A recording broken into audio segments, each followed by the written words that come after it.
Buenas tardes, pregunta médica. Buenas tardes, ya avanzando la semana, martes. Toda información médica consensuada, investigada, para que usted preserve la salud, porque está difícil. Muchas personas con estos procesos gripales tienen que cuidarse porque el sistema inmunológico disminuye y entonces las personas son más vulnerables. Están provocándose muchos problemas. Parte de esos problemas es secuela del COVID. Aunque usted no lo crea, después del COVID hay gente que jamás han servido. Porque el COVID era o es un antígeno, o sea, fue inducido ese antígeno para producir defensa en el organismo. Entonces hay gente que superan esa situación, hay otros que no superan esa situación, porque la gran problemática del COVID, que nos engañaron al principio, la información que se tenía en el mundo era que una simple gripe, hasta que entonces el virus empezó a actuar. Y recuérdense que en Italia un grupo de médicos decidieron hacer la autopsia, encontrándose una gran cantidad de coágulos, que era definitivamente lo que producían la muerte. Entonces se empezó a introducir los esteroides, los antiinflamatorios y los anticoagulantes, y mejoró. Pero ese COVID era para acabar con medio mundo. Medio mundo. Entonces hay personas que se han quedado con la secuela. Por eso un examen casi obligado que nosotros hacemos es el dímero D, que es el nivel de coagulación que debe estar por debajo de 500. El dímero D aumenta un sistema que coagula y que potencialmente se convierte en un elemento amenazante para la salud humana, porque hemos definido lo que es embolia, tromboembolismo. O sea, usted hace un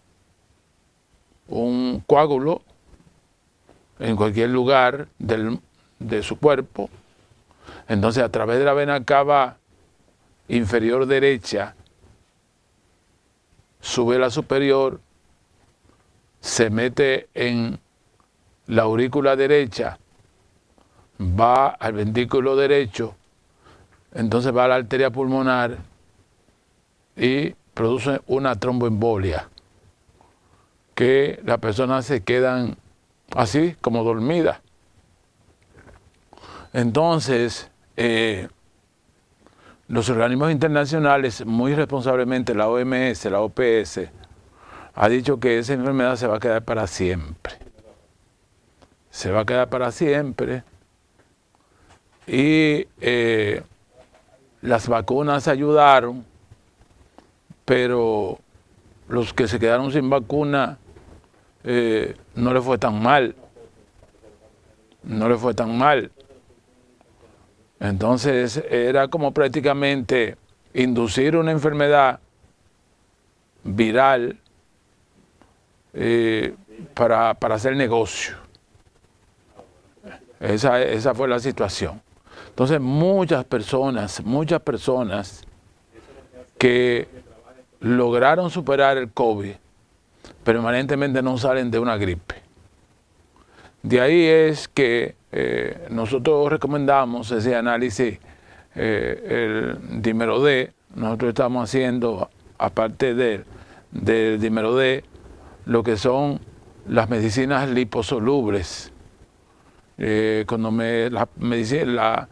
las vitaminas liposolubles me salen bien, pues ya yo tengo la información de que esa persona está en un nivel defensivo bien. Bien. Cuando tiene esa sustancia liposoluble, y, doctor, ¿por qué usted me manda a hacer la vitamina A?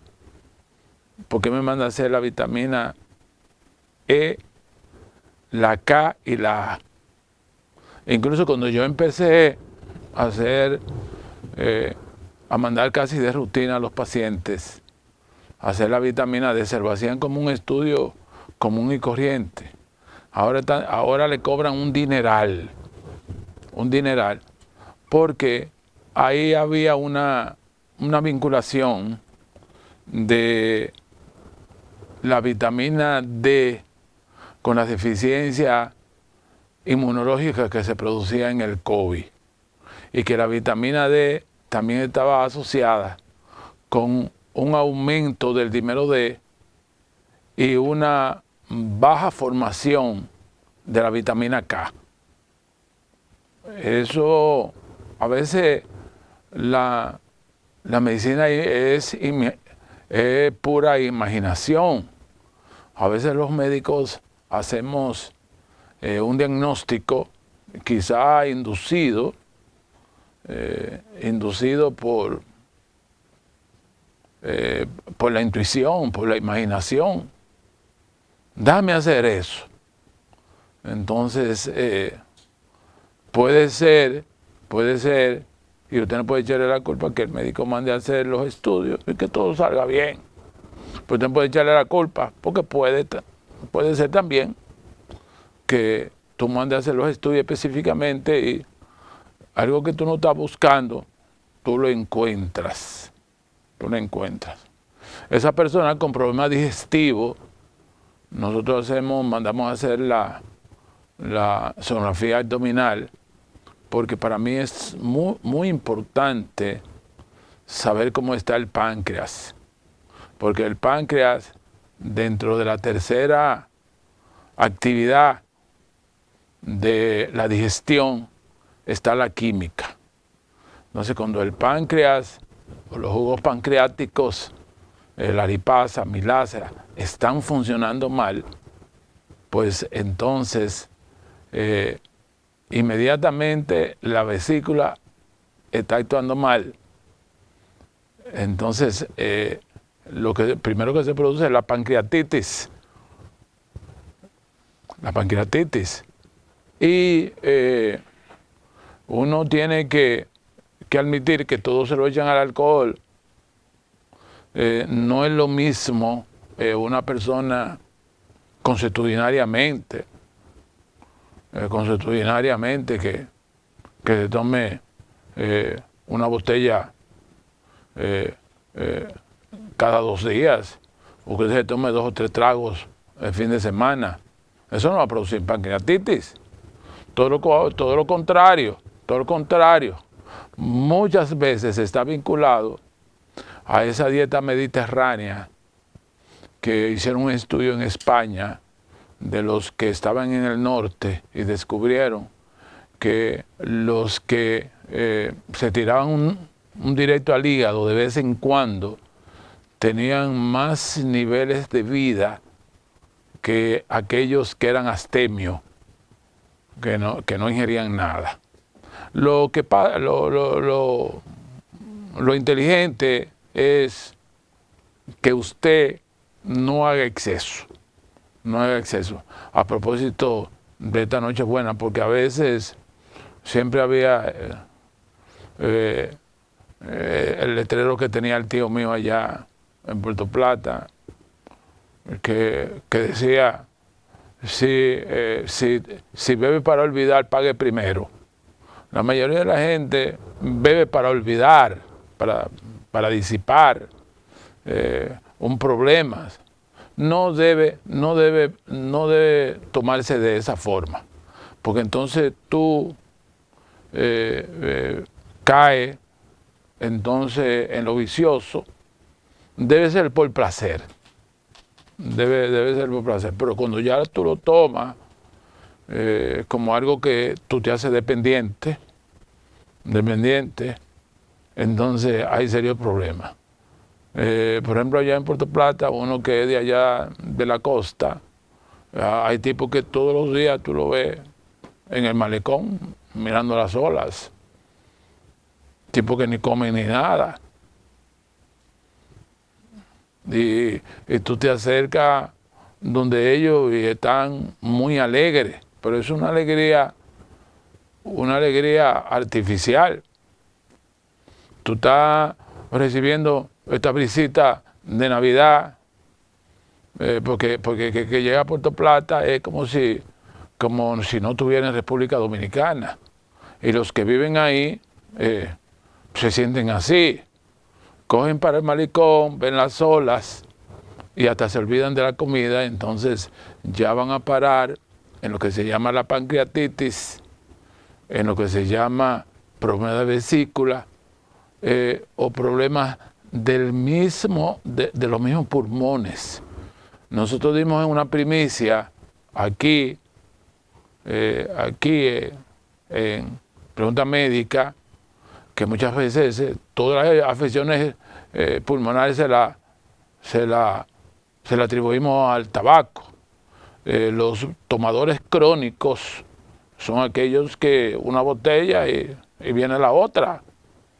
Por ejemplo, don Chencho allá en Puerto Plata, será diario que tú lo veías en la puntilla. Diario con una. Entonces, hay lo que se llaman los jibaritos, los poetas ambulantes que siempre andan con una guitarra y se pasan el día sin comer. Entonces, obviamente, que para usted procesar el alcohol, porque yo creo que los consumidores más grandes de la compañía Brugal están en el mismo Puerto Plata. En el mismo Puerto Plata, el puertoplateño se siente orgulloso de haber producido Brugal. Entonces, ellos son los consumidores.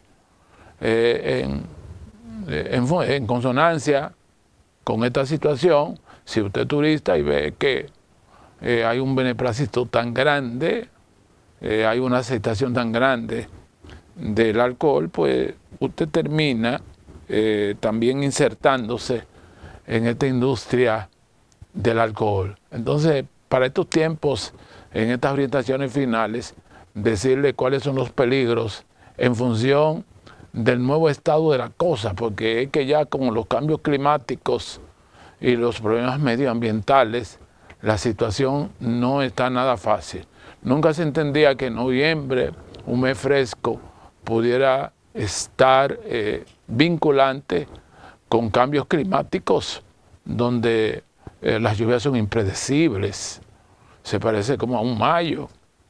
Así que suéltame y regreso con estas reflexiones aquí en Pregunta Médica.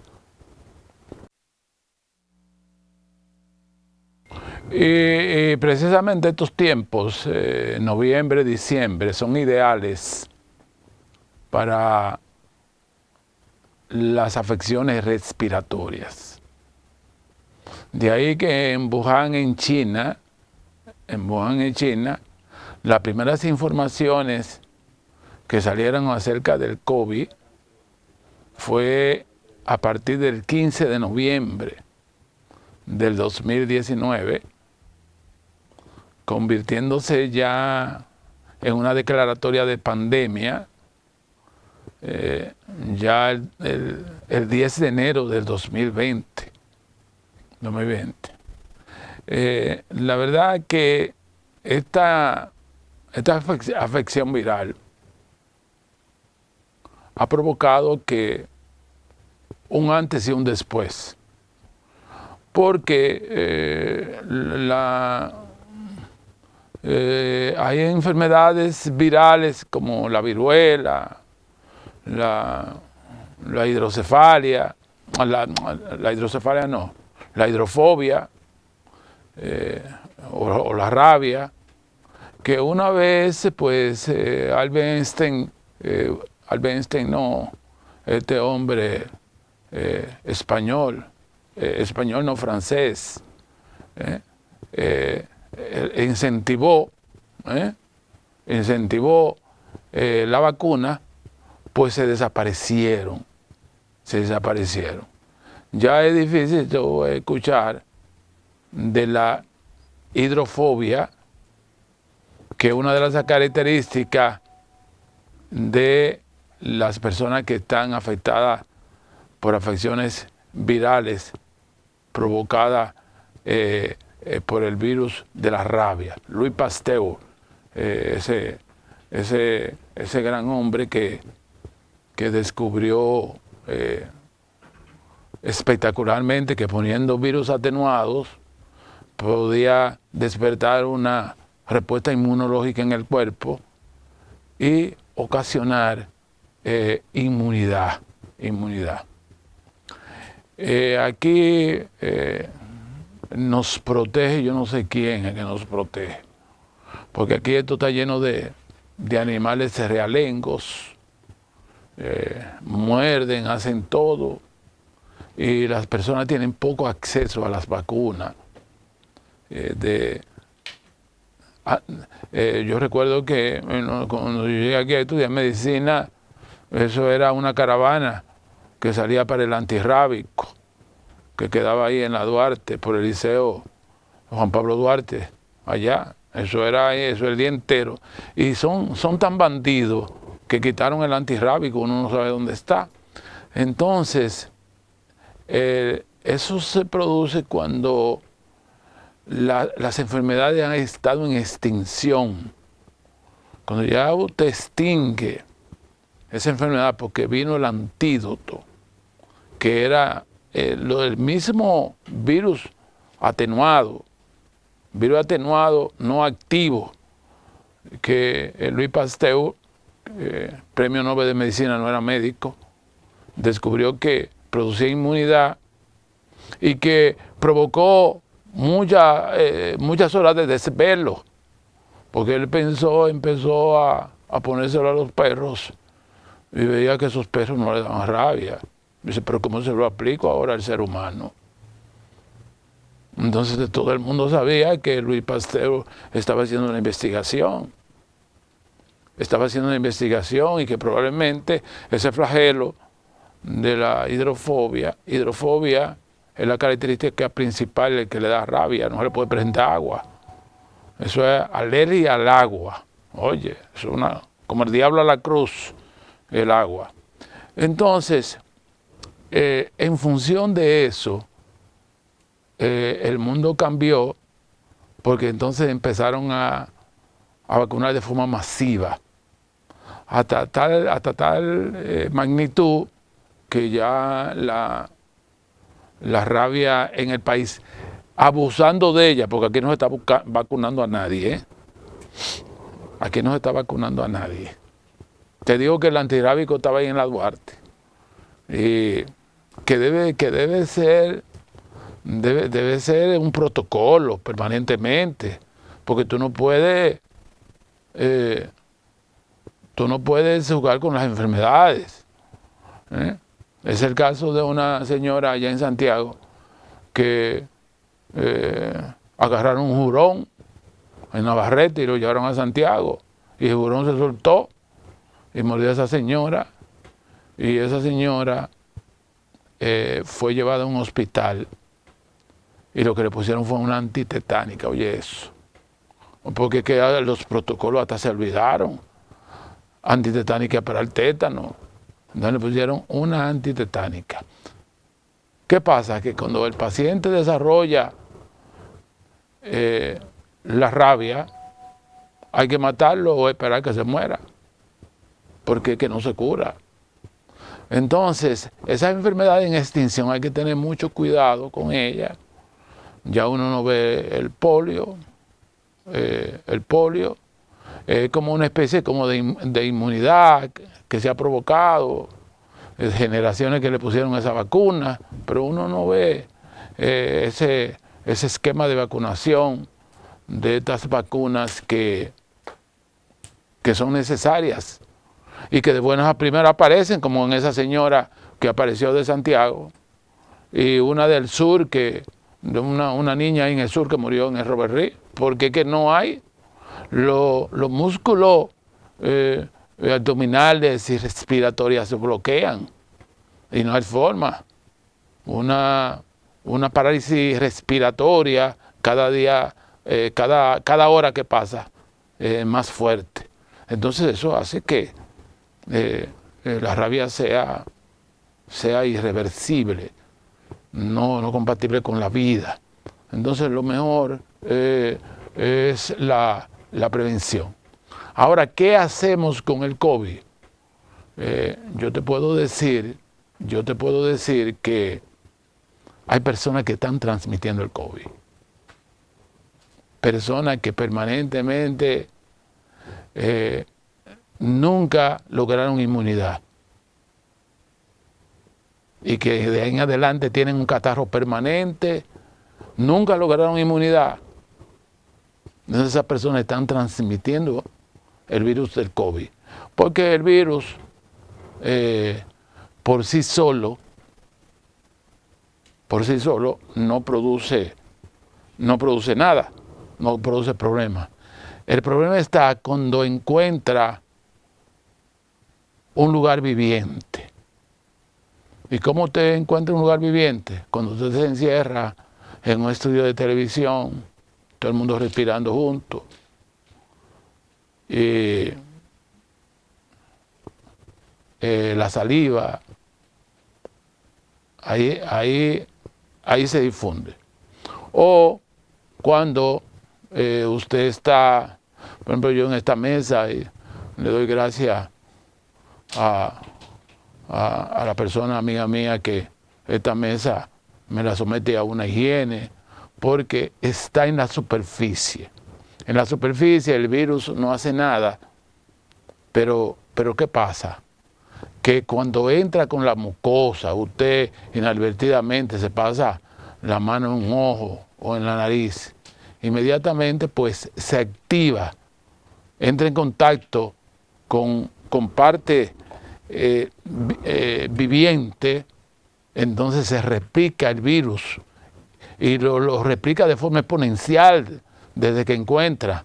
O sea, un virus solo inerte no tiene la capacidad para replicarse, pero cuando él encuentra una área viviente, como son nariz, mucosa y los contactos que tú hagas de la superficie de cualquier lugar, de una persona, que, por ejemplo, que haya estado en esta mesa de disertación y de buena a primera le pongo yo la mano y me la pongo ahí increíble. Entonces, es una enfermedad que ha resultado enigmática, terrible, enigmática, que no hemos podido vencer el COVID como esas enfermedades como la rabia que le dije, el tétano que a veces es controlable porque esporádicamente tuve un tétano, pero aparece. Esto es permanentemente gente que tienen COVID.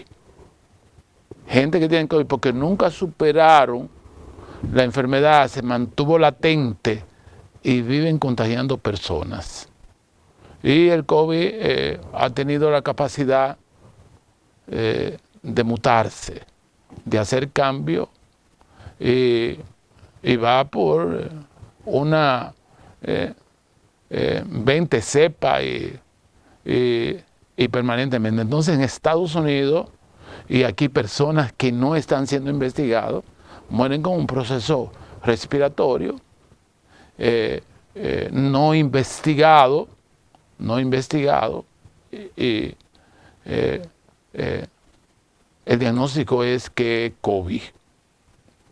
Entonces, en estos días, como le dije anteriormente, al principio de esta intervención, que estos son los días propicios, porque recuérdense que la enfermedad en el 2019, postrimería del 2019, noviembre, final, ya estaban los rumores de que en China, en Wuhan, había una epidemia una epidemia. La epidemia tiene la característica que son locales y que ya estaba amenazando a otros países. ¿Y por qué? ¿Y por qué? Porque hoy día se dice que el mundo está en un puño. Entonces usted va a esos aeropuertos internacionales de cualquier país y usted ve aviones y aviones saliendo. Es decir que cualquier enfermedad que se produzca en un país con características de epidemia, en un momento dado se convierte en una pandemia. Porque ya las comunicaciones no son como aquellos tiempos de un barco que duraba 2 meses. Ya el servicio aéreo, el transporte aéreo, ese es el transporte por antonomasia favorito de la humanidad. Entonces, de cualquier nación, usted puede transmitir el COVID. Porque es que cualquier sistema de salud deficiente que haya, que no está tomando en consideración esa enfermedad, y pues usted lo está transmitiendo. Nosotros no es que somos paranoicos, que nos están persiguiendo, pero no todos los pacientes que nosotros estamos mirando, uno le manda a hacer la prueba, la PCR del COVID. Todavía estos malditos, me perdone el término, la están cobrando, donde eso debe ser gratis. Debe ser gratis, porque no es bueno lo de la farmacia, sino la PCR. Entonces, la PCR no la están cubriendo los servicios. Entonces, doctor, pero yo me siento, no se ponga resistente. Es mejor que uno detecte la enfermedad y que usted tenga que la enfermedad no se ha ido. No se ha ido. Miles han muerto en Estados Unidos por causa del COVID. Así que suéltame, mi pregunta médica, suéltame.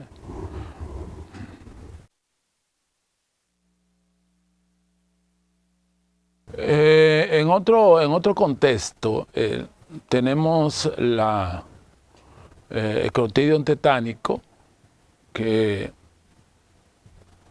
muchas personas se hieren, te dan una herida, y muchas veces, si no tiene repercusión de que hay que dar punto, bueno, pues se lavan y se ponen una curita. Entonces, nosotros, cuando tenemos contacto con esos pacientes, inmediatamente yo hago que compran la inmunoglobulina, que son defensas directas antitetánicas. Porque la otra nosotros no la recomendamos. Nosotros recomendamos 5.000 unidades de inmunoglobulina humana. Entonces nosotros estamos seguros de que ese paciente no va a tener ningún tipo de problema. Lo mismo que no fallo con las pacientes embarazadas, sus dosis antitetánicas durante su periodo menstrual, su periodo de embarazo. A los quinto mes y al sexto mes deben ponerse las dos inyecciones. Hay muy buena presentación de antitetánica a nivel hospitalario, que son procesadas en Estados Unidos y son enviadas por la OPS aquí, de muy buena calidad, que uno puede confiar en la vacuna antitetánica, que llegan a hospitales, que tú la pones al quinto y al sexto mes. Pero hay pacientes que son privones y dicen, no, doctor, yo me pongo la humana. Y yo encantado, porque lo que uno debe garantizar es que ese paciente, que va a ser vulnerable, es un paciente vulnerable, porque durante el proceso de embarazo, el paciente baja su defensa. Por eso hace procesos gripales. Es un paciente vulnerable, las defensas bajan. Entonces, uno de los pacientes de más cuidado es el paciente obstétrico, porque hay un capítulo de lactación materna al embarazo donde todos los factores de defensa que tradicionalmente protegen a la mujer están disminuidos. Por ejemplo, estos pacientes, una de las causas de muerte es la hemorragia, y cuando tú revisas, entonces tú encuentras el fibrinógeno, lo tiene en el suelo. Entonces, todas esas cosas hay que estudiarlas para ver si nosotros hacemos la transición de país subdesarrollado a país desarrollado, pero en función de saber lo que usted tiene pendiente. Por eso, la labor de docente hoy día, usted que es formador de generaciones, es cada día más seria, porque es que tú estás preparando una persona para replicar generaciones, o sea, para dar vida. Entonces, cualquier error, cualquier inadvertencia, un paciente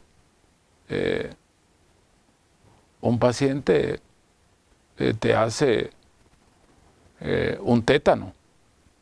Yo recuerdo una distinguida profesora que yo le demostré en una conferencia. Ella vino de salud pública, no lo voy a mencionar el nombre. Ella vino de salud pública creyéndose que se la estaba comiendo, que se le estaba comiendo, de que a darle conferencia a los médicos para el dengue. Entonces, aunque la conferencia no era obstétrica, sino de pediatra, yo me meto ahí. Entonces, efectivamente, en la primera fase del dengue hay una fase estancada del dengue que puede evolucionar al colapso. Es como para que usted coja confianza, se le va la fiebre y todo. Entonces nadie se apura por esa fase. Entonces por eso yo le digo a muchos pacientes, mira, tengan mucho cuidado con la plaqueta, que eso no es plaqueta, sino el estado físico del paciente.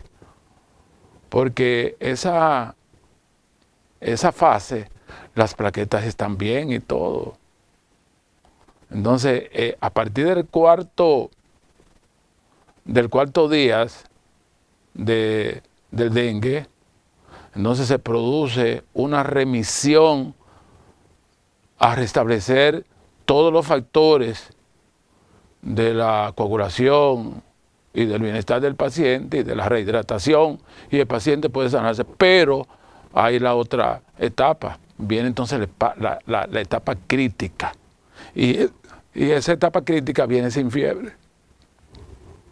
Entonces yo pasé por ahí y veo que el paciente al quinto día tenía una leucopenia, que una de las características es que baja los glóbulos blancos, las plaquetas en ascenso en el quinto día.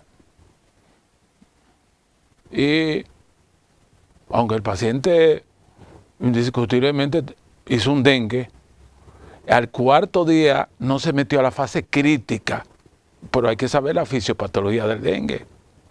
No se metió a la parte crítica, sino que por obra y gracia de Dios empezó a recuperarse el paciente, a subir su plaqueta, a subir los glóbulos blancos. Entonces, el paciente en esas condiciones, con esos estudios, muere. Entonces, llaman a la profesora de salud pública que murió un paciente de dengue.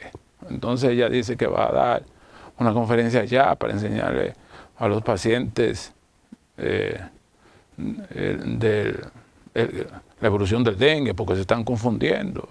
Se la estaba comiendo, yo no sé, esa mujer, cuando yo me metí ahí, que yo levanté la mano, esa mujer dijo, trágame, esa profesora. Pero yo, mire, ese paciente superó el dengue.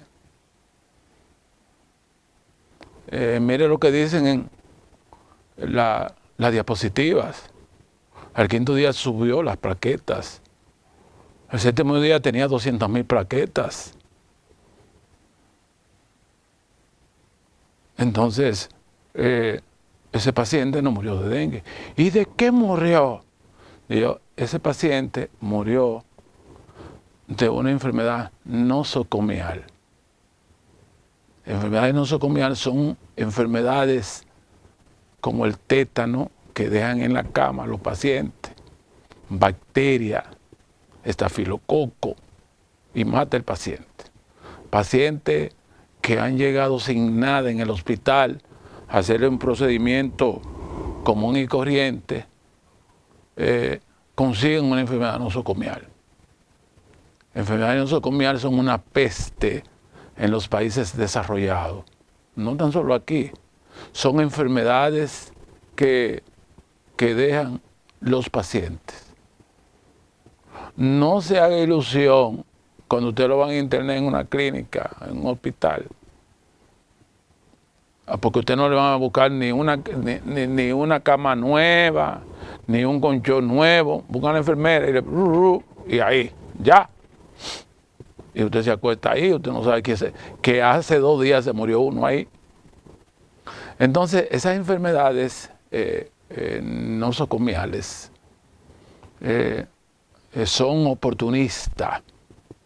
Estamos hablando de un niño que viene con dengue, sus factores defensivos son bajos y son más susceptibles de que la bacteria, el tétano, lo haga víctima al paciente.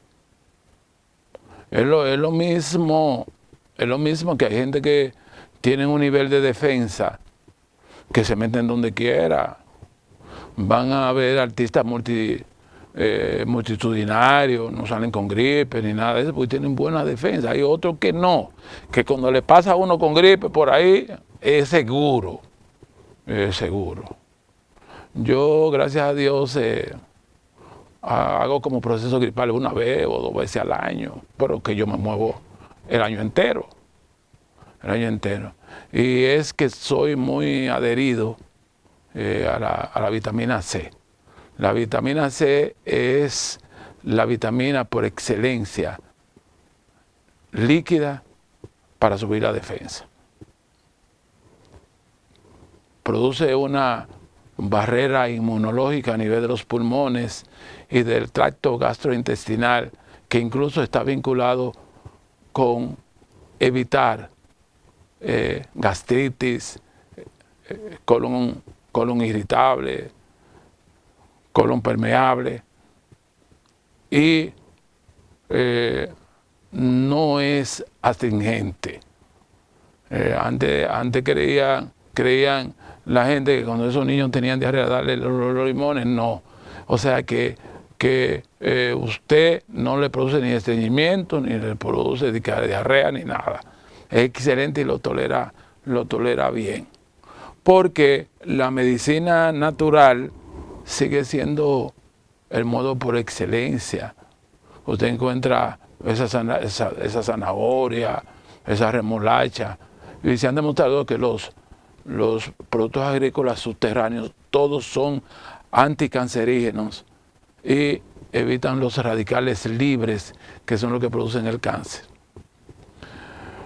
Me voy con esta canción de las románticas de fin de año, de Pregunta Médica, ya entrando en serio este martes 12, ya por la bajadita. Dios mío, cuántos recuerdos para estas Navidades. Así que va a ser muy duro este año. Suéltame.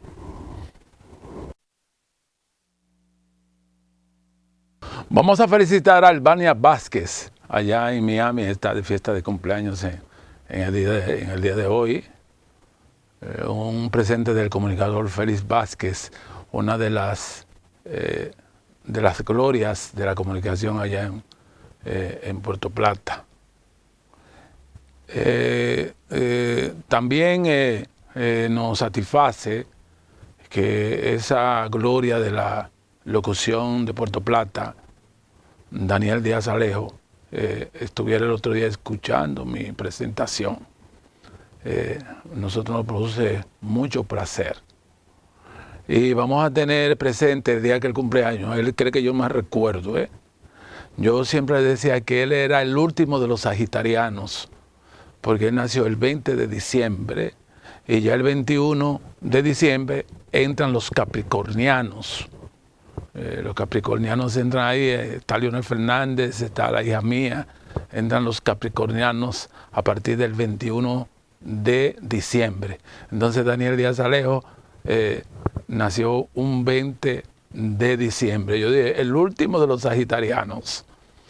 Entonces, realmente la comunicación de hoy produce muchas satisfacciones y no hay que criticar. Lo que hay es que tratar de hacer las cosas bien, porque eso se reconoce.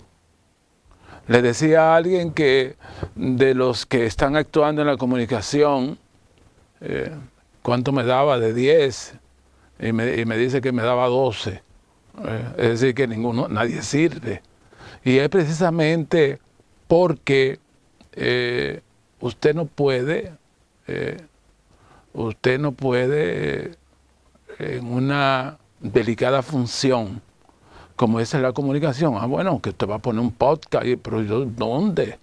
El otro día oí con mucho respeto a Tomás Castro, ¿y dónde, mi hijo? Tú eres comunicador, mi hijo.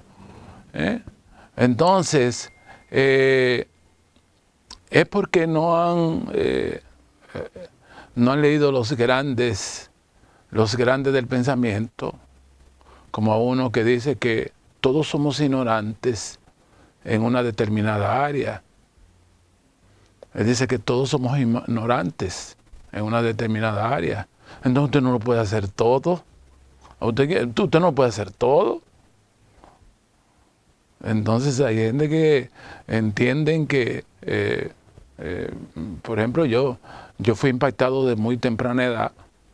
Recuerdo que Radio Puerto Plata quedaba cerca de mi domicilio allá, y muy joven yo iba por la emisora y estaba fascinado de la comunicación. Pero entonces a mí se me presentaba una disyuntiva, que qué voy a hacer con la comunicación y con la medicina. Y yo creo que yo vivo dándole gracias permanentes. Uno se vuelve sentimental en estos días, son muchas anécdotas que yo les hago. Uno se vuelve sentimental en estos días porque uno dice, Dios mío, pero tú me has dado más que lo que yo te he pedido. Porque tú interactuar dentro de la medicina y darle razones explicativas a un paciente tiene que ver con que yo incursioné en la comunicación. Porque se ha demostrado en estudios sistemáticos, longitudinales, retrospectivos y prospectivos de investigación médica, que los médicos que entienden el tratamiento y hacen que el paciente entienda el tratamiento, pues la recuperación es más rápida, es más efectiva. Entonces, propiamente, uno podría ser de los médicos desfasados. Yo soy de los médicos desfasados porque yo duro mucho tiempo con mis pacientes. Yo duro mucho con mis pacientes. Entonces, hacer una medicina hoy romántica es difícil porque todo está caro. Todo está caro. Entonces, hacer una medicina romántica hoy es difícil. Entonces, yo siempre he dicho que por lo menos yo voy al consultorio cuando se me ha presentado en estos más de 30 años la oportunidad de suplir la nómina del consultorio. Porque la vocación ahí tendría serios problemas si yo tuviera que buscar de mis recursos para la luz, para el agua, para el consultorio. Yo tuviera que buscarlo de mi propio bolsillo. Entonces ahí que hay que incluir incluso hasta el combustible que uno va, porque de los bolsillos tú no vas a poner, porque es para el consultorio que tú vas. Entonces, eso ha hecho que la medicina esté muy distante de lo que yo creo. Nadie puede hacer un diagnóstico sin hacer una relación afectiva médico-paciente. Esa transferencia médico-paciente es necesaria, ese encuentro. Entonces de ahí es que nace la fe. La fe no nace de forma esporádica. La fe son informaciones contundentes que el paciente lo ve, el paciente siente lo que se está haciendo en él y ve los resultados.